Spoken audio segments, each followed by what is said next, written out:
അധികാര വികേന്ദ്രീകരണത്തിന്റെ അടിത്തട്ടിലെ ജനായത്തിന്റെ മഹാസൗന്ദര്യത്തിൽ ആദ്യഘട്ട വോട്ടെടുപ്പ് പൂർത്തിയായി. 71% കടക്കുന്നു പോളിംഗ്. 600-ൽ നിന്ന് 2000 രൂപയാക്കി ക്ഷേമ പെൻഷൻ. 35-നും 60-നും ഇടയിൽ പ്രായമുള്ള സ്ത്രീകൾക്ക് 1000 രൂപ. 5 ലക്ഷത്തോളം കുടുംബങ്ങൾക്ക് വീട്. 3363 മത്സ്യത്തൊഴിലാളി കുടുംബങ്ങൾക്ക് സുരക്ഷിത ഭവനം. ശിശുമരണ നിരക്കോ അമേരിക്കയേക്കാൾ കുറവ്. 27 പൊതുമേഖലാ സ്ഥാപനങ്ങൾ ലാഭത്തിൽ. അതിദാരിദ്ര്യമുക്തി. പുറമെ കെ ഫോൺ, കിഫ്ബി വഴിയുള്ള പശ്ചാത്തല സൗകര്യ വികസനം. വിഴിഞ്ഞം തുറമുഖം, തുരങ്കപാത, ദേശീയപാതയും തീരദേശ ഹൈവേയും മലയോര ഹൈവേയും ഗെയിൽ പൈപ്പ് ലൈനും. കേന്ദ്രത്തിന്റെ 1 രൂപ സഹായമില്ലാതെ വയനാട് ദുരന്ത ബാധിതരെ ചേർത്ത് പിടിച്ചത് അവർക്കായി ഉയരുന്ന ടൗൺഷിപ്പ്.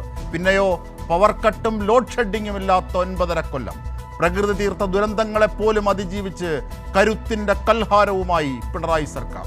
വിഭാഗീയതയും മതരാഷ്ട്രവാദങ്ങളുമായുള്ള കൂട്ടുകെട്ടുമായി, ഗർഭഛിദ്രത്തിന്റെ പാപപങ്കിലമായ രക്തക്കറയുമായി ചിലരുണ്ടിവിടെ. തനിക്കാക്കി ബെടക്കാക്കാൻ വർഗീയതയും സ്വന്തം കൂട്ടരെപ്പോലും മരണത്തിലേക്ക് തള്ളിവിടുന്ന മറ്റു ചിലരുമുണ്ടിവിടെ. ഈ അങ്കത്തട്ടിൽ അടവുകൾ പലതാണ്. പക്ഷേ ജനങ്ങളുടെ മുന്നിൽ നിൽക്കുന്ന വസ്തുതകളും തൊട്ടാലറിയുന്ന യാഥാർത്ഥ്യവും സ്ഥൂലമാണ്, വ്യക്തമാണ്.